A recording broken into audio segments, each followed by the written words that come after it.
I took a break just to kind of decompress a little bit, and also had to get prepared because I was switching to a new role.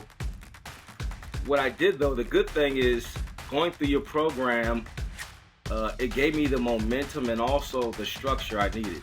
And quite honestly, this time around, um, going through the on-demand courses, every single lecture, going through every single problem in the study guide, going through all the live trainings and all of the practice exams and everything else, regardless of how much you felt you've accomplished, it doesn't matter. And I remember that feeling it wasn't a good feeling because it's like I gotten through this content, I've done the mechanics, I've done the problems, but it didn't matter. And I think the point that really helped is when I was ready to go in, I did need that additional time to go back over and make sure I understood concepts. That was golden advice. I can tell you now, and I'm just totally thankful that you gave me that advice.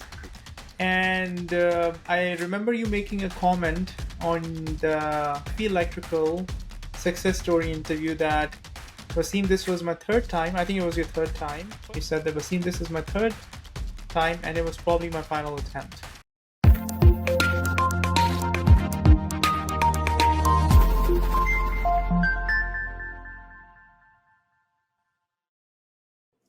Hi, Zubair. Hey, Wasim. How's it going? Well, sir, everything's great, my friend. So, Zubair, congratulations on passing your P Power exam in the first attempt with me, just like your FE Electrical in the first attempt. And this is your second time showing up on my success story on my YouTube channel. And I'm going to share a link of your previous YouTube interview. So, how does it feel to pass the exam, Zubair? How is it feeling different from passing FE? Let's start from there. You know, I can tell you it's a step up a little bit from the FE. The FE was like groundbreaking, and then this is the continued momentum of that. So I tell you, passing that FE, it gave me what I need to even go into this with a little more confidence. But again, it was still challenging. So the feeling is great. It feels like it's an absolute accomplishment. So yes. So, if you don't mind reminding, when did you pass your FE? It's been almost a year, right? Yeah, I'm terrible with dates. Around this time I think it last was year, around it's this been time about a last year. year. Yeah, it's been about a Yeah. year. Took, I think, 2 months off, at least a 2 month long break, maybe even longer. And then in January of 2023, this year, or February of 2023, is when you signed up for my P Power program, correct? You remember when you signed up? Yes, that's about correct. Around February, March, February. But I think it was overall your third time, and you said that, Wasim, this is my third time, and it was probably my final attempt, right? Yeah, yeah, absolutely. And that's after having gone through previous programs. I told you about the tutoring, and I took one course, I took one tutoring session or succession of tutoring sessions, and I think I studied the some of the most prominent books out there, but it didn't hit it didn't hit the mark. So, yep. Right. And then you took a little bit of break, and then you dive back into PE Power. And in between, you switch jobs as well, right, Zubair? Yes, yes, that is true. So walk me through your PE Power exam preparation journey, through the whole thing. When you got serious, the ups and downs, and the continuation, discontinuation, stops, break. Okay, yeah. So I took a break just to kind of decompress a little bit, and also had to get prepared because I was switching into a new role. Um, what I did though, the good thing is going through your program, it gave me the momentum and also the structure I needed. And quite honestly, this time around, going through the on-demand courses, every single lecture, going through every single problem in the study guide, going through all the live trainings and all of the practice exams and everything else. Going through all of that, um, this time around was slightly more, I was a little bit more structured. I'm gonna just say that. And I didn't need to rely as much. I will say the difference is on the live training because all of the other content, and plus me going through all of this before, I just kind of leveraged it with everything else. So that was probably the biggest difference in my mode of study. But it was all the same. I had to actually dedicate more time, strangely enough, because it was a lot more content to cover for the FE, but the PE, because you need a deeper mode of thinking, I found myself studying quite a bit, really trying to dig in and understand because I remember going through some of the NCEES practice exam problems and then going through some of your problems and then trying to reconcile the different style of problems, with each other. I remember that I said I have some gaps that required me to really understand content rather than just kind of going through the mechanics of just solving problems and what have you. Right. So that's a very nice overview. Essentially, use a similar approach, basically the same resources, on-demand course for PE Power, live training for PE Power, study guide for PE Power, went through all the lectures, did all the practice problems. But at the back of your mind, you knew that this is different, right? It requires you to go deeper. And that's why you ended up spending more time despite thinking, despite knowing that, okay, I feel electrical was very broad, right? So it's actually kind of funny, Zubair, because what ends up happening, and you went through the on-demand plus live training with me for the FE as well, and students, at roughly 75% mark, 80% mark, sometimes 90% mark, start feeling the burnout, and they're like, this is the most difficult exam that I am being asked to prepare for. They pass the exam and they tell me, Wasim, this was the most difficult exam that I ever took. And then I turn around and tell them that, listen, P power is even more difficult, right? Yeah, Do you yeah. agree with that? Do you I, agree with I that absolutely agree with statement? that. I absolutely agree with that. And I'm glad you mentioned that. I was amazed on how you were going over topics or going over certain subject matter in the live training. And I remember just, kind of around the topic stuff. All that stuff was relevant, my friend. I can tell you that now.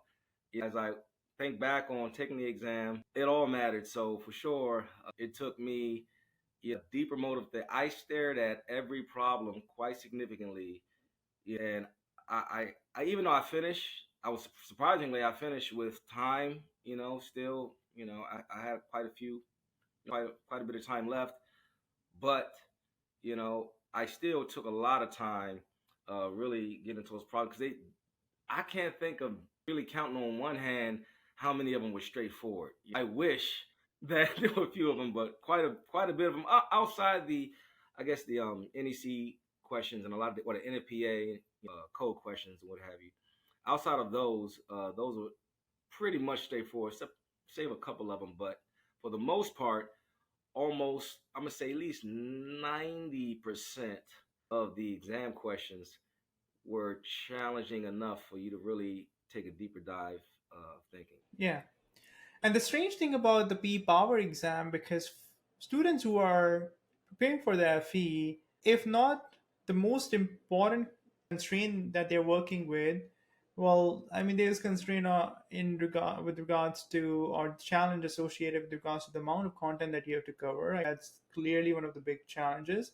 Another big challenge or constraint that they work with is time, right? 3 minutes per question. You never really get any type of a breathing room, right? It's always go, go, go, go, right? As soon as you start. In PE, it's a huge difference because time is, obviously, you have to be respectful of it. You only have 8 hours to work with, but all of a sudden you have plenty of time and you feel like, is this question really that simple? Or is there a twist to it? Because the NCA sample exam, when you open up for PE Power, multiple questions over there are just not very straightforward. And when you start thinking on that pattern, one of the issues that I have encountered with students who ask me questions regarding my study guide, my homework assignments, quizzes, and whatnot is, to be honest, it's a really good test of your competency, right? Because only a person who knows a concept inside out will be able to say that I am provided enough information. I actually don't need anything more than what is given in order to answer what's being asked. So Students who are asking for more and more information, "Oh, this is missing, I should have been given a power factor, I should have been given, you clearly mentioned that it should have been it is a phase voltage or a line voltage." Well, within the details that are provided, a person who knows the concept inside out actually has enough information to work with. So sometimes by giving a lot more information and by giving a lot less information, I side with them in the sense that they are really testing whether you understand the concept or not. What do you think about that? I totally agree, Wasim. I'm thinking back. Was quite interesting. I think something I said before when we were discussing this is that I was a little taken aback that I didn't use my calculator as much as I thought I would, and that was quite I'm gonna say a little scary when you're going through problems and you're realizing like it's not about just doing Yeah, we love to calculations. pick up our calculators, Yeah, punch numbers in. It gives us a feeling that, we are working towards something, we are making progress. But all of a sudden, if somebody just asks you a yeah, conceptual theoretical question, the issue is that you cannot show any type of progress that you're yeah, making, and it stuns you, right? That yeah, I actually don't know this, right? yeah. So that's how do you cope with that? So that's the question, right? So what was the difference in your study approach with FE versus PE that helped you, you know, get the result that you got with the PE power exam in first attempt, despite it being more conceptual and theoretical? At a mindset That's level, really how are you approaching it? from a mindset. I think it really came down to the last few weeks where you start to have the feeling like, oh man, this is it. I really like this is where I'm at is where I'm going to be going into the exam. So regardless of how much you felt you've accomplished, it doesn't matter. And I remember that feeling is it wasn't a good feeling because it's like I gotten through this content, I've done the mechanics, I've done the problems, but it didn't matter. And I think the point that really helped is when I was ready to go in, I did need that additional time to go back over and make sure I understood concepts. That was golden advice. I can tell you now. And I'm just totally thankful that you gave me that advice because I tell you that that little bit of time I took, just a few weeks, I think it was like 3 weeks, you know, um, I really went back and made sure that I looked at not just the problem, but I'm gonna tell you one major one was just the fault analysis. I'm gonna say the mindset was just again going around the content and really trying to understand. Like you have to have really like I guess an aha moment to yourself, right? Where you kind of get where they're going with with the bigger picture. And I think quite a bit of that approach, especially, and you had someone step in, kind of give their experience and, gaining some momentum and looking at videos and looking at people respond and how they felt. It was kind of centralized. It was centered around the same theme. You can't go in with just the overall approach of, okay, I know how to do some problem sets. I think I'm quite comfortable. You had to really understand your bigger picture. I kind of put that plain as I can put it. Right. And what you were referring to there was after you had taken my practice exams, we got on a Zoom call and I advised you that, Zubair, you are almost there and you may pass the exam, right? But it will help your cause if you push the exam date out by a couple of weeks. And I think you pushed it out by 3 weeks and you were pretty comfortable throughout the exam, right? So sometimes you need to assess if you have been preparing for multiple months, right?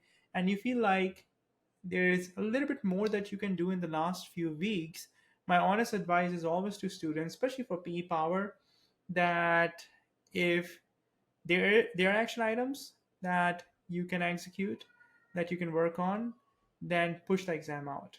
Okay, but that should not be a reason for procrastination. That should not be a reason for lack of boldness, confidence to ever pull the trigger. You will eventually have to pull the trigger at certain point, right? And the sooner the better, because otherwise this thing will keep on um, bugging you and it will always occupy your head space. But sometimes you have to take a look at what you can further do. And the funny thing is, Zubair, that it's typically for most of the students really at the 95% completion mark that they get to know their true strengths and weaknesses. And by that time the exam is just looming ahead. But if you've been planning properly and are not under any type of a strict deadline, then it makes perfect sense to push it out, give yourself a little bit more space to work on those areas. So thanks for taking my advice, I should say. And I think it did make the difference. I think part of it was that I felt like I just wanted to get through the exam because I've been studying for so long. It's very common, it's so common. For some of my students, they're like, I'm just tired of studying now, I just want to get over with it. Zubair, in terms of your suggestion and looking back at your FE and PE exam preparation journey, what would you recommend to Zubair, who was contemplating getting onto the P licensing journey, and now being on the other side now, you have gone through this experience successfully. What would be your honest advice? Imagine that there's a Zubair listening to this and has failed maybe the FE exam a couple of times, is a little bit down, a little bit disheartened. What would you tell that Zubair? Oh, just absolutely to keep pushing. Quite honestly, the reward of completing this exam is going to keep perpetuating, right, over time. I mean, since the day I completed my exam, I've had a lot of people who just approached me and just they were just amazed at the accomplishment. I guess they've been in the same rut where they taken it previous times or had issues here or there, and it's the same issues with everyone. I was talking to one guy today. He was on the same project. He's actually a civil engineer PE, and he was telling me his experience. And his experience was that um, it was the one thing that he had accomplished ahead of all of his peers that made him stand out because he wanted to kind of go to school for his master's. It was the only thing that he was able to do, and because he did it, he was able to do so much more than his peers. He's quite older gentleman, but he was very he was very excited that he saw that I passed. And looking at my younger self, I would just try to say anything to convince my, not well, I say younger, just past self or whatever, just looking back on prior to taking the FE, to convince myself just to keep pushing forward, like regardless, like it matters a lot. And it's only, I mean, I could imagine even going through all of that, still failing because more so because of the headspace. And just like you can get into a cycle of completing problem sets and feel like you got a grasp on the concept and not taking the time to really uh, mesh the concepts well, and take exams and get feedback into yourself, and kind of completing that feedback loop that perpetuates you to the next level to be able to just understand the content much better. So my overall advice again is just, anyone out there that's like myself, absolutely just to keep pushing forward, because I'm just surprised. The response, I haven't even shared my experience once, just with the few folks that I have, I just keep getting very positive feedback because they know, I think, because they share the same success and they understand the challenges there. So I'm guessing that's pretty much why they're like excited to see someone who crossed that threshold. So For sure, for sure. Yeah, even if you've failed in the long run, if you can get over, and in my opinion, based on helping and working with tons of students, I think everyone has a potential to pass these exams. For some, it's a little bit easier than others. You might have a little bit better academic background. You might have a little bit more time on your hand to spend. But if you're using effective exam preparation resources, right, that are guiding you every step of the way, if you have strong enough commitment and passion and are holding yourself accountable towards putting in the time and effort, not necessarily just a result, but if you hold yourself accountable to putting 15, 20, sometimes 25 hours of meaningful effort, okay, the result will eventually come. Okay, the result is bound to come, right? It also becomes a factor of how you are training yourself, both mentally. Exam taking strategy comes into play. Again, the resources you're using, how you're practicing, and how you're executing the plan on the game day. All those things start falling in place, right? But yeah, exactly as you said, don't give up. I think that's the worst thing you can do if you want to continue as a technical engineer, as an engineer, even management roles. Management roles are going to open up for you now, right? Because PE carries a lot of weight, credibility, recognition, respect. Exactly as you said, these folks who are already at positions in their career, they feel the pain. They recognize how difficult it is and how big of a filter is applied before you are given your P license. Yeah, I totally agree. One additional thing I wanted to add was that I mean, just the content itself, knowing the content, it helps with everything that you're doing. I mean, if you're not in, I guess, the design space, it motivates you towards that space because it seems like that's where all the interest kind of lean towards, right? Something that's more into doing a more just a critical role, right? Maybe other than the role that you're in. Or if you're in that space, you'll feel great about knowing more of the the stuff that's out there, whether you're in power, whether whatever space that you're in, it just adds to it, so to speak. So I think that's one plus as well. Learning, going through all that content, you probably won't even realize that you know it, but when you come across it, I can tell you personally, I'm pretty much involved in another course that's kind of just more into the design process, and all of it's like just I'm able to stay on it a little bit more succinctly because I kind of went through the content through your exam. So I mean through your training program. So it was really nice. No, sounds good. And again, once again, lots of congratulations to you, Zubair. It's a huge achievement, and it will take a little bit of time to for it to sink in as to what you've achieved. And good things are awaiting you in your career. And I look forward to staying in touch with you. And all the best. Likewise. Well, thanks, Wasim. I appreciate the opportunity to share my experience. So, yep. Thank you. Thank you, sir. If you like this video, then please don't forget to subscribe this channel. Feel free to ask me any questions in the comment section of this video below. You can find tons of stories of my FE Electrical and P Power students over here. And if you want to learn more about preparation of these exams, then click here to learn more. Thanks for watching, and I'll see you soon in the next video.